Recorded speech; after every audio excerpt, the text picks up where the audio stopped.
something that happened a few weeks ago now was Trump's Republican town hall presented by CNN. And I don't know if you have actually seen it. Unless you watched it live, you probably won't be able to find it, because that's what I found really interesting is it's now been pulled down. There's only the commentators that are making responses and everything like that to it that make it that is actually quite interesting how Trump responded. Now, the first thing, I was actually really surprised that Trump would go into, let's say, enemy territory, because CNN is one of his biggest enemies when it comes to his attacks against fake news and everything like that back years ago.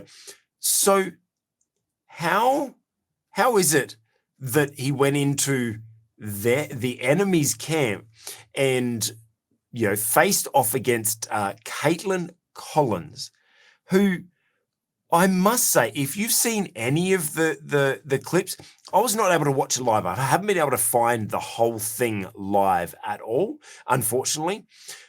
But I was very interested. What was very interesting about this was it seemed from the get-go, rather than her just there to ask questions, she was there to attack and literally criticize absolutely everything. And she wouldn't let him talk. And she'd ask him a question, he'd answer it. And because she didn't give him, I was very surprised at how well Trump actually responded to a lot of these questions. I was blown away. Dr. Rod and I I've spoken about Trump recently as well, and kind of speaking in the fact that he seems to be almost a new man in the way that he's presenting himself and the way that he's responding to things. I felt during this, he was just like, to the criticism that she's had, he would just have cool, calm, collected responses with facts. And if she didn't get the answer that she wanted, she just kept asking the same question, which is terrible journalism. And he just kept reiterating the facts. She'd talk over the top of him. She'd disrespect him. I just found it really interesting. But in looking at these interactions, Dr. Rod, what would you say would be the standout thing that you noticed from Trump? Former President Trump. I know you like to use titles. What would you say would be the standout thing that you saw from former President Trump that made his response to criticism something that we can learn from? Well, he didn't allow himself to become flustered. So that's very despite good. the fact that he was seemingly under attack for most of the interview, he didn't get angry, he didn't get rude, he didn't get flustered, and he continued to make the points that he wanted to make. I actually think he handled that interview situation very well indeed. It was great television, by the way. It was riveting. It was really enjoyable and educative to watch it. And I think he was within his rights, of course, to pull her up for not listening to his answers. She obviously wanted him to give certain answers, which he just didn't do. And I loved it when he pulled that piece of paper out of his pocket and said, "I've got it right here," and quoted from his Twitter posts that have been taken down. And look, I think he did a really good job, and it was thoroughly entertaining and informative. And I know that you won't hear that comment from a lot of the commentators, but honestly, I think it was great television. He did a really good job. And look, he's been like this under a number of different circumstances in recent times. And I wouldn't be surprised if he's changing some people's minds about him. Yeah, Dr. Rod, I actually found it very interesting that, like you're saying, he was very calm and collected. He was well prepared. And I actually wonder, was this a setup? Like, was this actually planned? Because, he's going into enemy territory and she's just like straight out the gate, just attacking, so disrespectfully attacking. and yet he pulls out the receipts, so to speak, of everything, and just responds and I just wonder, yeah, I mean, look, if it wasn't a setup, then good on him. But I actually found that what I think one of the big things I'll learn from this is he was definitely under attack. It wasn't just like someone was critical of him, and it wasn't just like someone just disagreed with him. She was verbally like assaulting him, and abusing him throughout this whole interview. And the fact that he stood his ground and stayed calm and collected, showed maturity, which, I mean, you'd hope from a 60, 70-year-old person, like you'd expect someone like that to have some maturity, but not always. But I just feel like when we come under fire, I think what I got from President Trump in that situation was, while he was under fire, he knew his position. He knew his facts. He knew what he was standing on. He knew who he was. And so for that made me think that us as leaders, when we're under fire, we need to know who we are. We need to know who we're called to be. We need to know, yes, you know what? Like, I've been called to this. I know my facts around this. I know where I stand, and I can stand firm in what I believe in. And so therefore, when I'm under attack, I can stand firm and stand strong in that. And that's just one of my thoughts of how we can learn to be better leaders from this situation is know who you are, know what you're called for, know what you're called to. And obviously Trump is on this mission. He has full belief that he's been called on this mission to be president again and to do this. And so I know he's been accused heavily of this in the past, negatively, about the fact that he's so bullish, like that he'll charge things down and it no matter doesn't let things get in his way. It's almost a good thing when you have critics to kind of know that you're. How do you, Dr. Ed, how do you remain bullish like that in the face of critics and still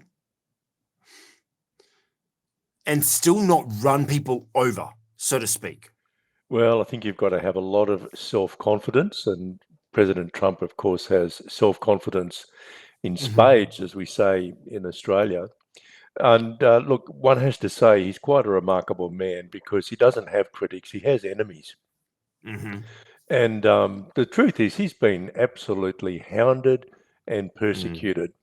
In fact, the clarion calls of lies, lies, lies. It's a bit like a Pentecostal chorus that just goes over and over and over again. And undoubtedly, President Trump and his advisors, they knew exactly what questions were going to come his way because there was nothing new. It's the same old chorus over and over and over again.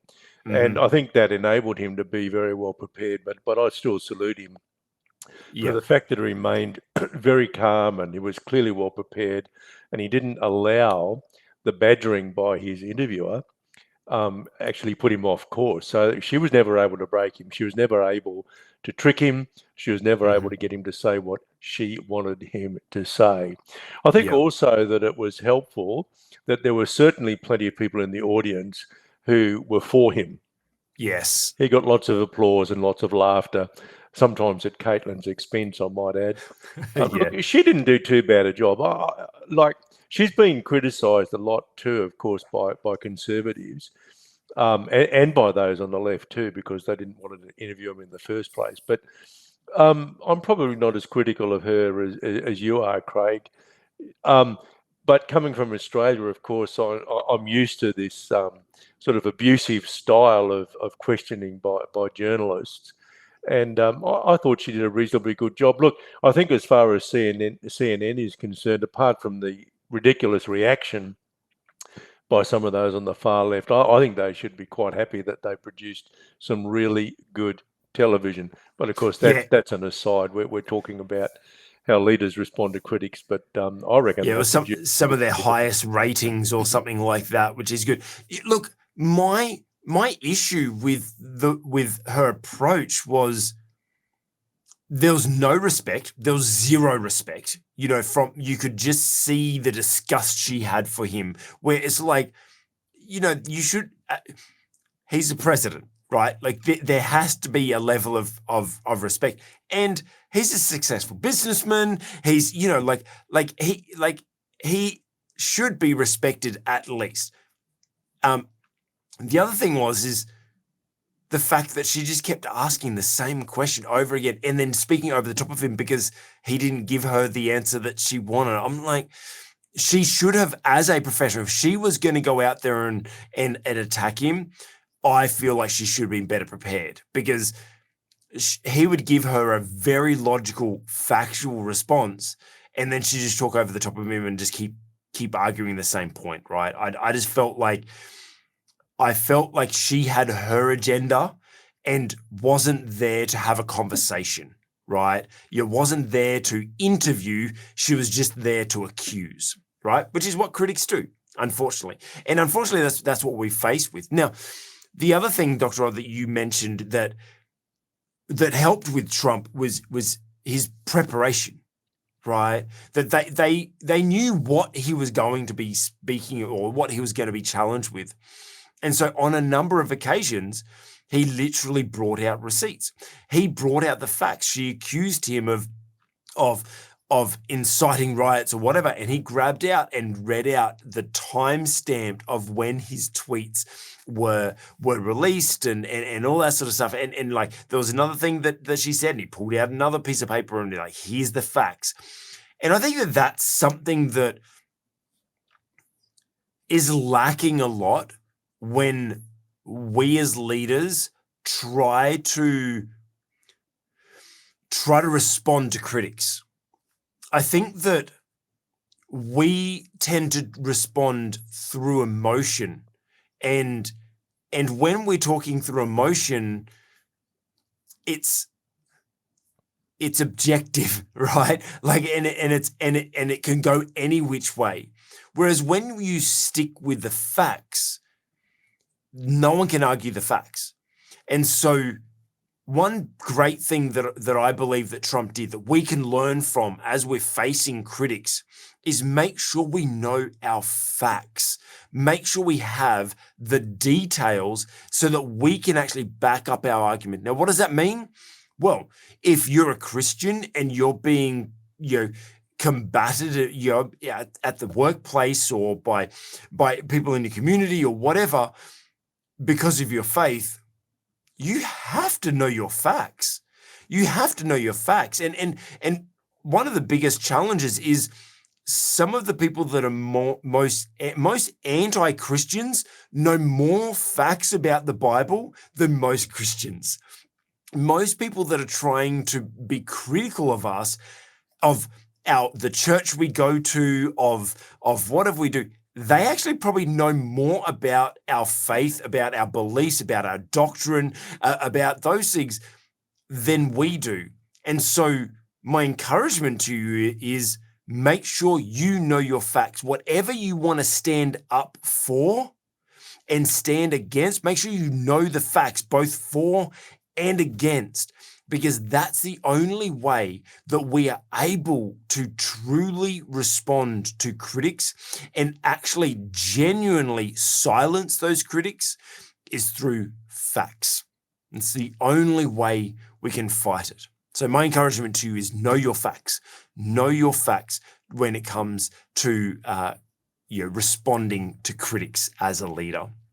Hey, you've just watched an excerpt from the On the Cube with Leadership podcast. If you've liked that, give it a thumbs up. If you've got any thoughts of how it challenged or helped your leadership, put a comment below. And we'd be honored if you would consider subscribing for more leadership content. Also, make sure you check out the playlist for more episodes like this.